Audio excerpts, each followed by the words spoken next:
टाकलेलं आहे. बघा किती छान असे तुरटी टाकून घेऊया. असं चपटा धरायचं नाही, असं उभा धरायचं म्हणजे आमचं पातेल्यात ठेवलेलं याच्यावरती ताट झाकून असं. नमस्कार, छायाज किचनमध्ये आपले मनपूर्वक स्वागत आहे. आज मी तुम्हाला दाखवणार आहे बटाट्याचे वेपर्स कसे करायचे ते दाखवणार आहे. तर माझे सांगितलेल्या टिप्स आणि ट्रिक्स शेवटपर्यंत बघा. जे कोणी चॅनेलवर नवीन असाल तर लाईक, शेअर, सबस्क्राईब करायला विसरू नका. मी 5 किलो बटाटे घेतलेत वेपर्स करायला. तर असे गोल घेतलेत, मोठे मोठे असे बटाटे घेतलेले आहेत. मी 5 किलो बटाटे घेतलेत. तर आता मी ह्याची साल काढून घेऊन वेपर्स पाडून घेणार आहे. इथे मी साल काढून घेणार आहे. बघा, कोणी कोणी असं बिन साल काढता पण करतात, कोणी कोणी साल काढत नाही. तर मी असं साल काढून घेणार आहे.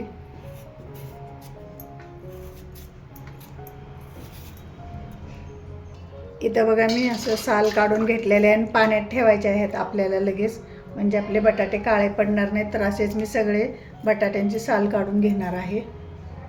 इथे माझे साल काढून झालेले आहे. मी आधी थोडे काढून घेतलेत, नंतर राहिलेल्याचे नंतर घेणार आहे. इथे मी थोडे थोडे असे करून साल काढून खिसून घेणार आहे. इथे बघा मी ही घेतलेली चिप्सची खिसणी घेतलेली आहे. इथं मी आता चिप्स पाडून घेते.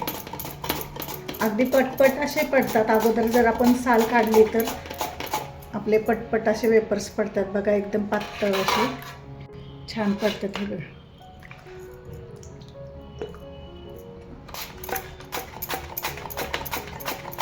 आणि पाण्यातच पाडायचे आहेत. असे जर आपण वर पाडले ना तर काळे पडू शकतात, म्हणून आपण पाण्यातच पाडायचे आहेत वेपर्स. बघा, एका बटाट्यापासून किती पडतात वेपर्स.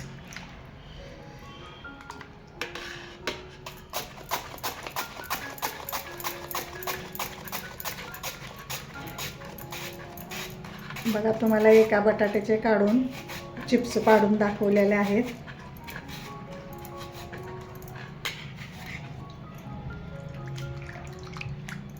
असेच आपण आता सगळे चिप्स पाडून घेऊया.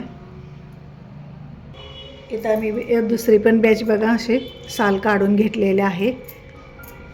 आता पण ते वेपर्स पाडून घेऊया. इथं बटाट्याचं साल पाडताना बघा असं चपटा धरायचं नाही, असं उभा धरायचं म्हणजे आपले वेपर्स भरपूर पण पडतात आणि दिसायला पण छान असे गोल गोल दिसतात. बघा, तुम्हाला दाखवते पाडून कसे दिसतात छान ते. हे बघा, असे गोल छान येतात. आणि असं चपटा जर धरलं ना आपण, आडवा जर धरला तर तुम्हाला दाखवते. बघा, एक बटाटा असं आडवा हे करून, तर हे एवढे छान असे दिसत नाहीत. बघा, असे लांबट असे दिसतात, लांबट लांबट असे हे दिसतात. तर असे गोल गोल छान दिसतात, म्हणून असं गोल गोल पाडून घ्यायचे. उभाच बटाटा धरायचा शक्यतो.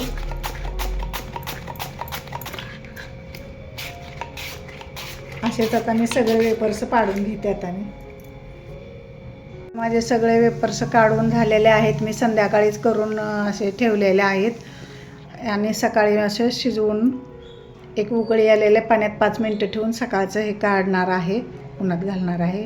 तर असं मी रात्रभर पाण्यात असं 3-4 पाण्यानं धुवून स्वच्छ एकदम असं पातेल्यात ठेवलेलं आहे. याच्यावरती ताट झाकून असं प्लेन पाण्यात असे बुडेल असे ठेवणार आहे. इथे बघा, मी रात्रभर असे पाण्यात ठेवलेले. बघा, वेपर्स अजिबात कलर असं बदलत नाही किंवा काही नाही. तुम्ही असं पण करू शकता, तुम्ही लगेच पण करू शकता खिसून घेऊन.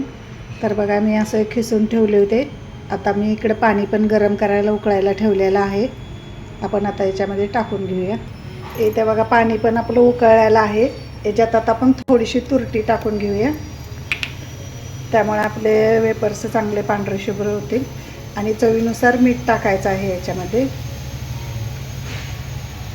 याला चांगले आता खळखळ उकळे आले. आपण आता याच्यात वेपर्स टाकून घेऊया. इथे बघा, आपल्या पाण्याला चांगली उकळे आलेले आहे चांगली. आपण आता याच्यात वेपर्स टाकून घेऊया. असंच आपण सगळे आता याच्यात वेपर्स इथे बघा, मी सगळे वेपर्स टाकलेले आहेत याच्यात उकळलेल्या पाण्यात. आता याला एक 7 मिनटंच ठेवायचं आपल्याला. उकळी येईपर्यंत वाट बघायचं नाही, अगदी 6-7 मिनटंच ठेवायचं आहे आपल्याला हे. त्याच्यावर आता झाकण ठेवूया.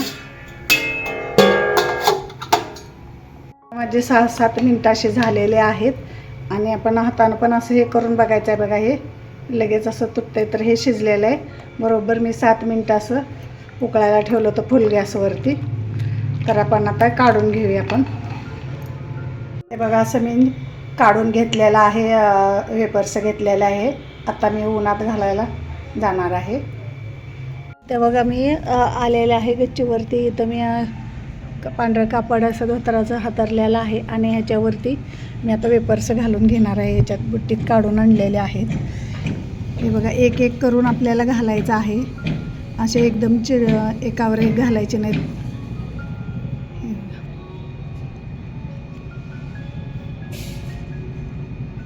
असे आपण घालून घ्यायचे आहेत.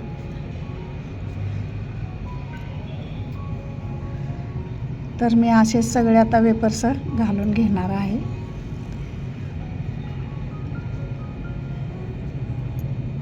बघा असे एकाला एक चिटकून घालायचं नाही. ते एकदम बघा छान असं आलेलं आहे घालून.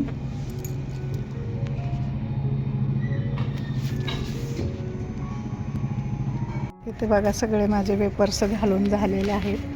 बघा बघू शकताय एवढे असे झालेले आहेत. एक दोतर आणि थोडेसे वर झालेले आहेत.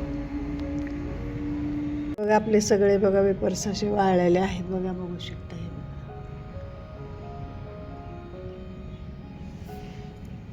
आता मी हे काढून घेत आहे सगळे वेपर्स. बघा किती पांढरे शुभ्र एकदम झालेले आहेत. बघू शकताय. तर आता मी हे सगळे काढून घेणार आहे. बघा आपले 5 किलोचे वेपर्स असे पाटी भरून झालेले आहेत आणि खूप असे पातळ पण झालेले आहेत. बघा बघू शकता, तुम्हाला दाखवते. हे बघा अगदी ट्रान्सपरंट झालेत, पातळ एकदम झालेले आहेत. खूप छान असे झालेले आहेत वेपर्स. तर मी तुम्हाला तळून पण दाखवते. गरम करायला ठेवलेले बघा. आपण आता वेपर्स तळून घेऊया. तेल आपलं तापलेलं आहे. बघा किती छान असे पांढरे शुभ्र उठतात वेपर्स. बघा एकदम पांढरे शुभ्र असे वेपर्स उठतात. एकदम असे पातळ असे झालेले आहेत चिप्स. आपण आता काढून घेऊया. गॅस मोठा ठेवायचा नाही, बारीकच ठेवायचा गॅस. त्याला जास्त फास्ट नाही चालत गॅस. बघा किती पांढरे शुभ्र झालेले आहे. असेच आपण आता सगळे वेपर्स तळून घेऊ. इथे बघा माझे चिप्स तळून झालेले आहेत. बघा तुम्ही बघू शकता.